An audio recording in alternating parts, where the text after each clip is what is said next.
Something ding. Now we're going. Yep, we're recording now. Okay, guys, this is Steve with Orlando Collector Deviants. I'm here with the multi-talented Lance Footer, and we're going to interview him today, throw him up on YouTube and Facebook, and try to make him a little bit more famous, and which we can't do, but here we go. Would you like to say hi to everybody? Hello, everybody. I'm Lance from the Art of Lance Footer. And tell everybody why I'm interviewing you. How are you famous? I got back into drawing about 3 years ago. I was basically an art prodigy. High school, I was already in art college in Boston. My portfolio won in the top 10 in New England. I stopped for almost 30 years after Desert Storm broke out and just got back into this. I've always been drawing, but just got back into this comic book scene like 3.5 years ago. Like when you started when you were younger, was there somebody that you like emulated who you really liked? What got you into the drawing? I was always holding a pencil because I can't see. I was born legally blind.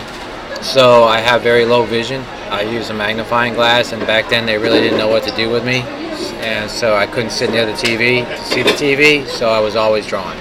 So there was really no one that stuck out to me, but my grandmother was really impressed that one time I drew a squirrel, and I was, just enough to hold the pencil, and she goes, what's this little thing underneath the pencil? And I said, that's his shadow.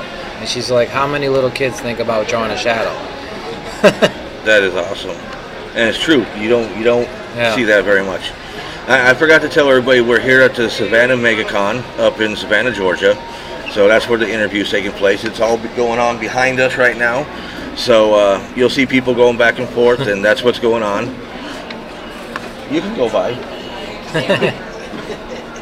and you'll see graveyard offerings going by right there.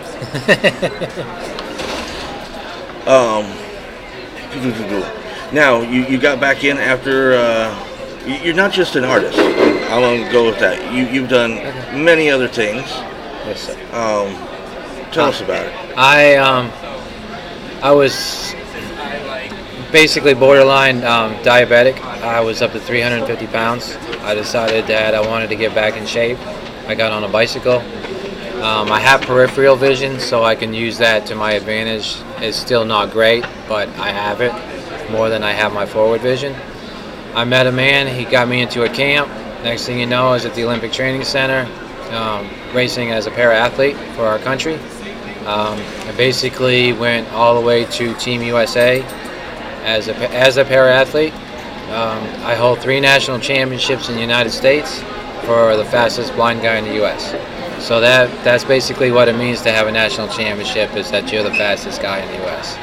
I was a contender for Rio, got off the bike for a while, started training again last December, went back out to Colorado Springs, and raced again, and still got 2 seconds and 1/3 of the nation, and I'm 51. So I don't like to inspire anyone. I would rather motivate that person to get going, and that's my biggest thing, is motivation. I would rather have somebody that come up to me and say, not they can't, but I'm trying to draw something, or I'm trying to do something, because I always love to help and I always love to give back. Okay, well, and speaking of that, you were just telling us a fun story about who presented you with your national champion.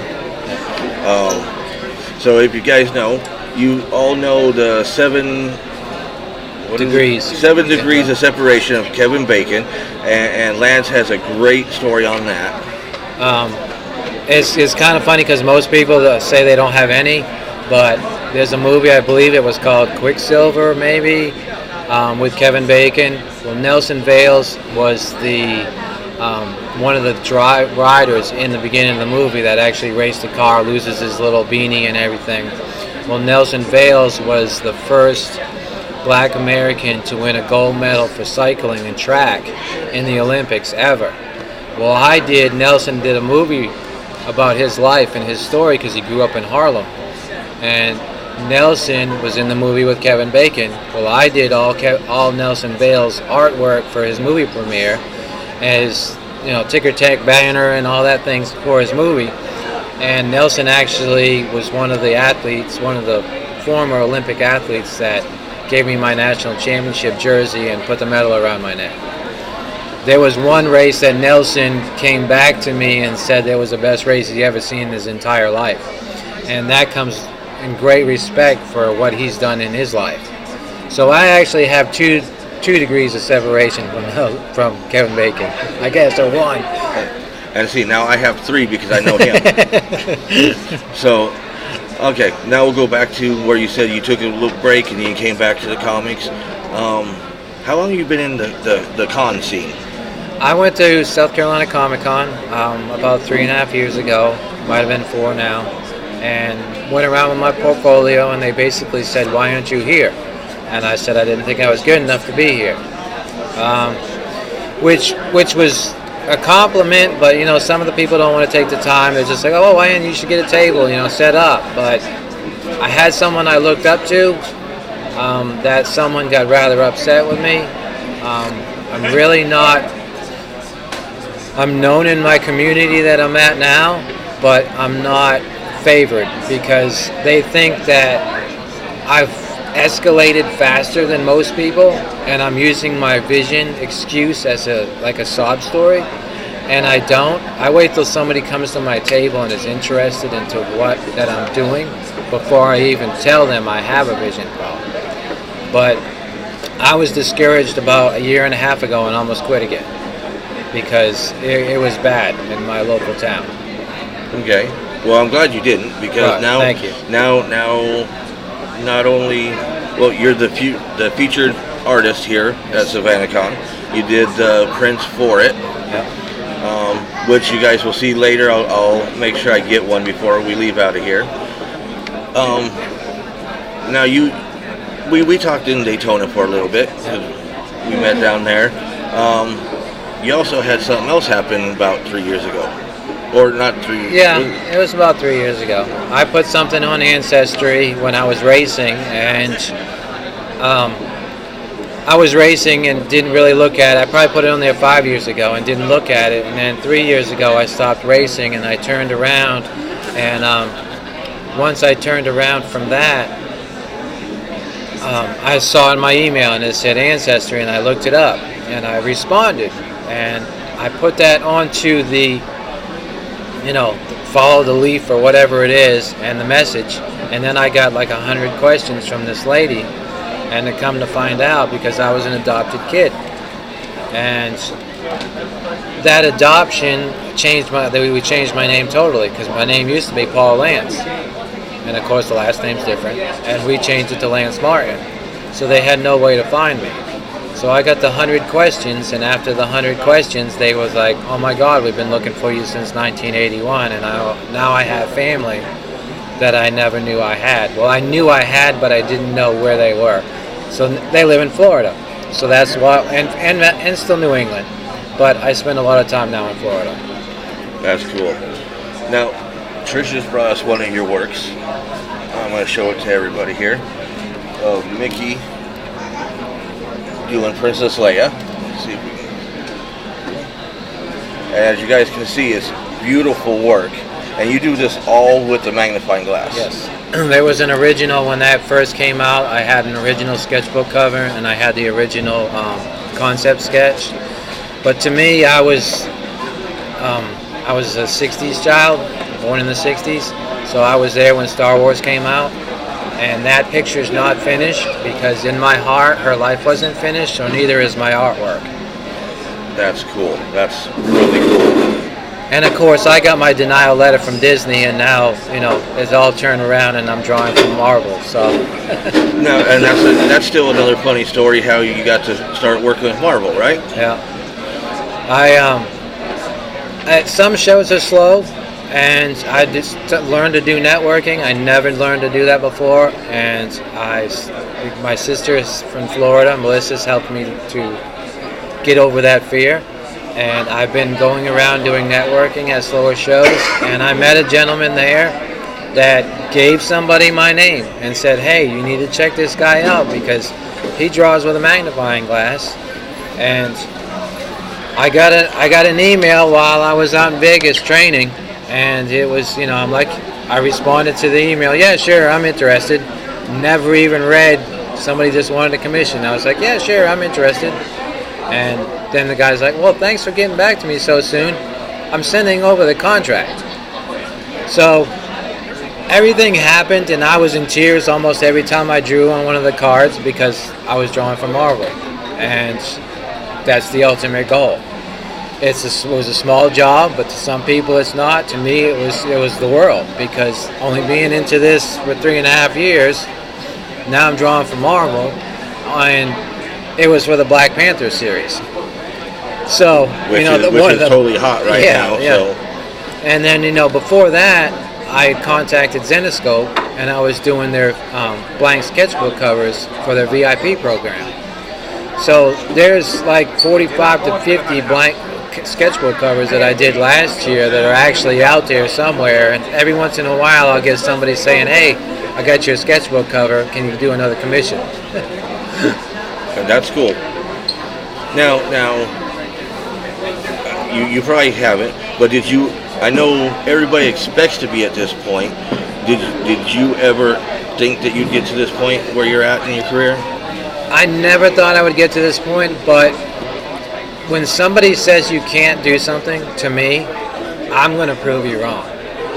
And that is my number one thing, because I was told I couldn't be a pro cyclist, I couldn't be, I can't be an artist again, you're too old, you can't be a pro cyclist, you're too old. And when somebody says you can't do something, I'm going to prove you wrong. Trust me, that's what we do on a daily basis. Yeah. Well. So, being in the con circuit, because you get around now, which one is one of your favorite cons? I always like SC Comic Con because it's home, and I get, I usually get 2 tables, and I can just spread out and be huge, and that helps with the School for the Deaf and the Blind.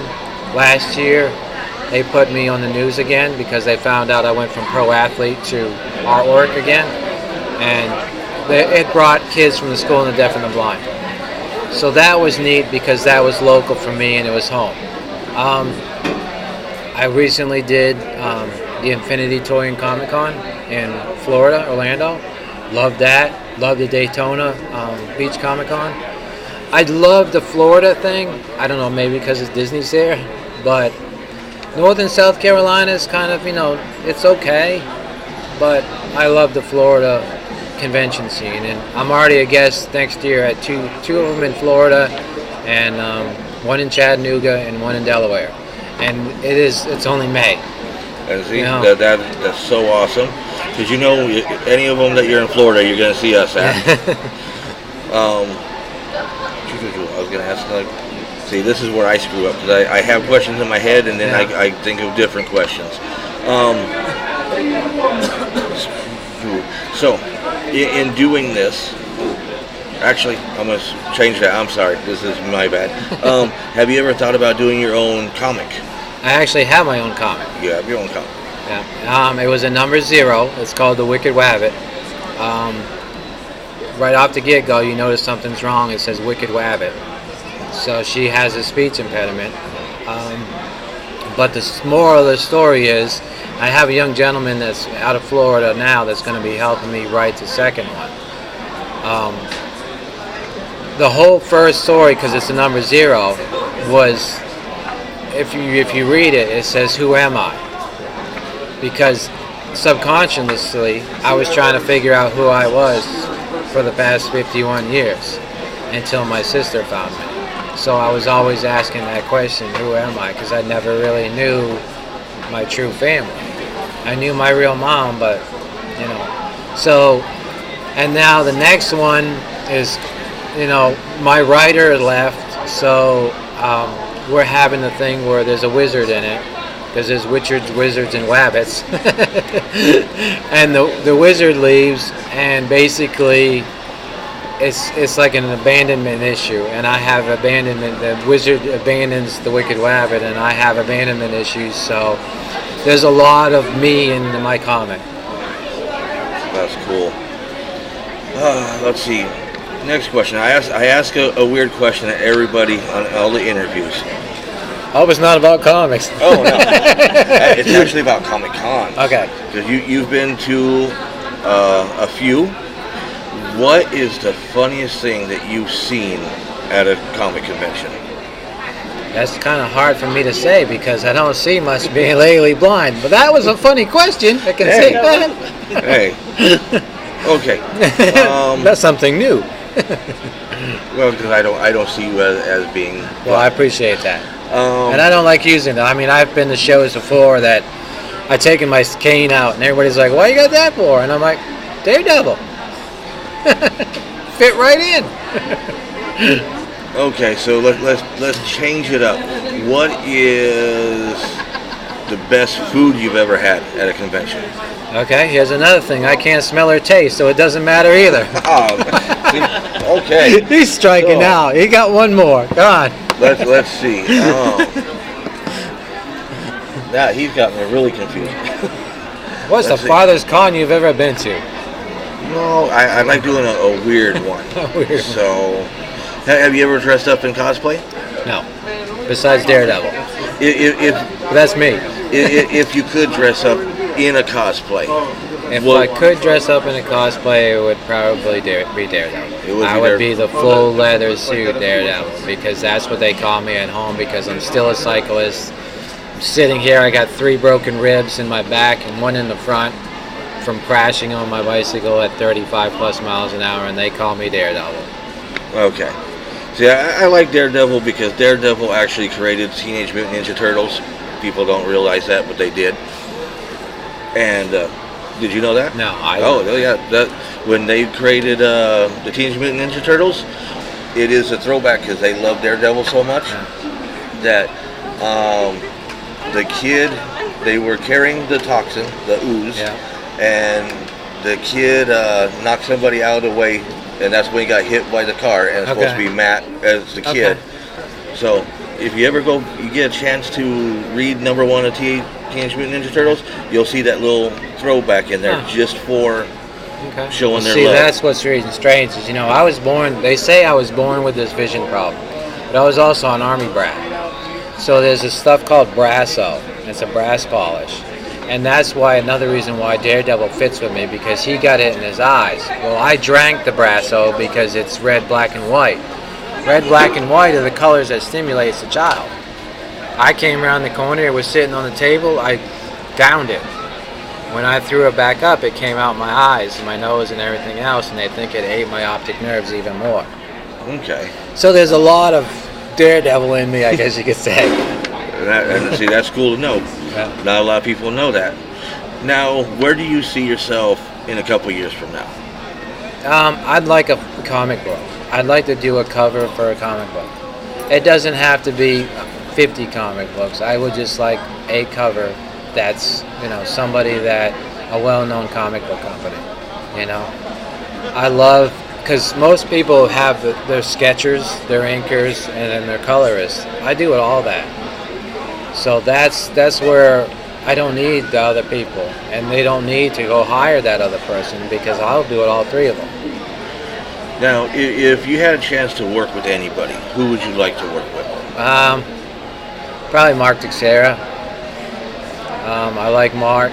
Me and Mark met at a con in South Carolina. We actually had a push-up contest. I found out he was coming to the show in August in Kissimmee, and I sent him a text, and I'm like, "Hope you're doing them push-ups." And he's like, "No, not really." And I'm like, "Don't worry, I got 4 broken ribs. I ain't doing them either." I like Mark. He actually drew me. You know what a pop figure is, right? Yep. I had him I have one that I have signed by everybody who's worked on Punisher series. Okay. And I went to get him to autograph it for me. I got a phone call from a real world job. Turned around, my son was there. Once I got off the phone, my son brought it to me. Mark had actually done a profile picture of the Punisher on it for me. And I've loved him since. I'm supposed to be collaborating with Billy Tucci this year. We're going to do a sketch cover together and auction it off for charity. So I'm going to be working with Billy. He's a good guy to me too. But Mark's ever since I met Mark at that show, he came to the North Carolina, the Charlotte Comic Con, and had the line that nobody wants to stand in waiting for somebody's autograph. And my wife went to him, and I had found a sketchbook cover for Ghost Rider, and she's like, Mark, how much will this charge? She just stood there, and he stands up, gives her a hug. He's like, where's Lance? He's like, over there, And I mean, I don't know if I'm making an impression, but it seems like Steranko. I met Steranko in Delaware. I showed him my pinup work because I'm published in 3 magazines for my pinup work. Steranko saw my pinup work and asked me who I work for, and I'm like, I don't work for anybody, And he's a great guy. I mean, anybody really. I mean, I'd be honored to work with anybody. And speaking of the pinup art, I had noticed in the Space Coast Comic Con Spacey Awards that you were actually nominated for your pinup work. I was? Yeah. I didn't know that. Oh, you didn't even know that? No. I think you want to see what he ended up. The voting ended yesterday. Right. I know I voted for you. And I believe you're in the top 10. Really? Yep, and they're taking the top 10 and they're going to whittle it down to the top 5. So, yeah, you were voted or nominated. And wow. Yeah, I didn't even know that. Yeah. Oh, no, like that's you awesome. can see, it's the pinup art category. So, that's neat. Yeah, well, surprising you didn't get notified. Most everybody, if I would have known it, I would have let you know. Yeah. It's all good. Trust me, I love being able to go to these shows now and network. I mean, it's really neat. The people that I meet, and it's a giant family. It is a giant family. It is. You got your family. You got some of your kids in the family that are here that they're still the black sheep. Oh yeah. There's the family members we don't talk about, but they're still there in the background. Yeah. Now, while she's looking that up, how can people? You're number 3. Look at that. Third place. Yeah. Well, Wow. no. This is just the preliminaries. This is everybody gets nominated, and they take the top 10, like I said, and they put it down to the top 5, and then they vote for the Spacey Award. Okay. And that'll be given out in September. Okay. So if you get into the top 3 in the last round, they'll notify you, which I'll keep you up to date now on it. And they'll notify you, and if you can't make it to the Space Coast Comic Con, they'll still get it to you. Okay. Huh. We actually won our Spacey last year. Okay. What?